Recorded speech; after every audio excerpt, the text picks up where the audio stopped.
ये मैंने अब तक का सबसे बहादुर चीनी बच्चा देखा है। अपने वालिदैन के बदले में इन शैतानों को खत्म करने के लिए फिर उन्हें 8वीं रूट आर्मी के घात लगाए हुए इलाके में ले जाया गया और हमारी फौज के सिपाहियों ने भी पहाड़ों में घात लगा दी। तमाम सिपाही पूरी तरह चुपना और तैयार थे। जैसे ही मौका मौजू लगा, घात लगाए हुए आर्मी के सिपाही फायरिंग करने में ताखीर इसलिए कर रहे थे कि वो इस बात से फिक्रमंद थे कि कहीं बच्चे को नुकसान न पहुंच जाए। एन इस वक्त जब दुश्मन घात के दायरे से बाहर निकलने वाला था, तो बच्चे ने एक बहादुराना फैसला किया और अपनी छोटी बहन से कहा, बाजी, क्या तुम्हें मौत का खौफ है? नहीं, मैं नाहे डरती, तुम वाकई मेरी बेहतरीन बहन हो। इसी वक्त लड़के ने अचानक अपनी बहन का हाथ झटक दिया और तेजी से बाहर की तरफ दौड़ गया। दौड़ते हुए आर्मी की तरफ चिल्ला कर कहा, तुम सब जापानी शैतानों को मार डालो। आर्मी के सिपाहियों ने जब ये मंजर देखा, फौरन हुक्म दिया और जापानी दुश्मनों पर अंधाधुंध फायरिंग शुरू कर दी। अचानक होने वाले शदीद हमले से जापानी फौजी हैरान और परेशान हो गए। दिल भर में उनका भारी जानी नुकसान हो गया।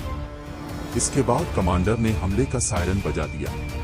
हर हाल में जापानी दुश्मनों का मुकम्मल खात्मा करना था। चारों तरफ से हमला आवर होने वाले सिपाहियों को देखकर जापानी फौजी खौफ के मारे एक जगह जमा हो गए, जैसे आसानी से शिकार हाथ आ गया हो। कतई तौर पर दिफा करने की सकत नहीं थी। जापानी अफसर ने महसूस किया कि हालात खराब हो रहे। जान बचाने के लिए तेजी से जंगल की तरफ दौड़ पड़ा, लेकिन कमांडर उसे कैसे छोड़ सकता था। एक बर्फ रफ्तारी से घूमता हुआ शख्स जापानी कर्नल के सामने आ गया। इस शख्स ने कर्नल को गुस्से से देखा और फिर दोनों ने तेजी से आपस में लड़ना शुरू कर दिया। जापानी फौज का कर्नल ये देख कर के तलवारबाजी में वो कमांडर का मुकाबला नहीं कर सकता, हाथ से दस्ताने उतार दिए। बेशर्मी से कहा कि वो चीनी कमांडर के मार्शल आर्ट्स का मुकाबला करना चाहता है। दोनों फौरन एक दूसरे से गुत्थम गुत्था हो गए। किसी को ये तवक्को नहीं थी कि कर्नल वाकई कुछ महारत रखता है, लेकिन कमांडर की एक गलती उसे जमीन पर गिरा देने का सबब बनी। इसी लम्हे कमांडर शदीद गुस्से में आ गया। कमांडर ने अंगूठा नीचे करके जापानी दुश्मन को चैलेंज किया।